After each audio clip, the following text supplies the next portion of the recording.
श्री स्वामी समर्थ, श्री गुरुदेव दत्त। एक छोटासा उपाय तुम्हाला सांगणार आहे, ज्याने करून आपल्या घरामध्ये पैशाचा आवक वाढेल, माता लक्ष्मी स्थिरावेल। खूप छोटासा उपाय आहे, मग तो म्हणजे कुबेर मंत्र। जर तुम्हाला कुबेर मंत्राचं पठण करता आलं तर करा किंवा ऐका, श्रवण करा। कोणतेही मंत्र असतात ना, ते पठण तर करायचेच किंवा श्रवण केले तरी त्याचा बेनिफिट मात्र 100% भेटतो। तर उपाय कधी करायचा आहे?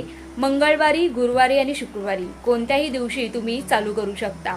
त्या दिवसापासून समजा मंगळवारपासून तुम्ही श्रवण जो कुबेरचं मंत्र आहे, कुबेर स्तोत्र आहे ते म्हणायला सुरुवात केली असेल तर येणाऱ्या 11 मंगळवारपर्यंत तुम्हाला त्या मंत्राचं पठण करायचं आहे, जप करायचा आहे। आणि तो कसा करायचा आहे?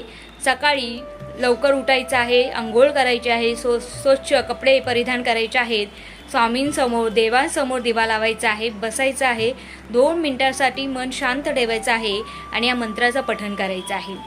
मंत्र म्हणत असताना किंवा मंत्र म्हणून झाल्यानंतर माता लक्ष्मीला साकडं घालायचं आहे, कुबेरांना साकडं घालायचं आहे की तुम्ही माझ्या घरी या, माझ्या घरी स्थिरावा। त्याचबरोबर जेवढा काही तुमच्याकडे पैसा असेल, कुठूनही तुम्हाला पैशाच्या संधी ज्या आहेत ना ते 100% उपलब्ध होतील। आणि जर समजा तुम्ही जर जॉबला असाल तर तुमचा पगार होत असेल आणि कुबेर मंत्र म्हणण्यासाठी तुम्ही सुरुवात केलेली आहे तर त्यातला म्हणजे 10 रुपये का होईना तुम्ही एखाद्या गरजू व्यक्तीला मात्र दान करायला विसरू नका। बघा 11 मंगळवारच्या आतमध्ये तुम्हाला याचा अनुभव येईल। करून बघा, खूप छोटासा उपाय आणि खूप छोटासा स्तोत्र आहे, तो तुम्ही रोज म्हणू शकता। करून बघा आणि कमेंटमध्ये लिहायला विसरू नका। श्री स्वामी समर्थ।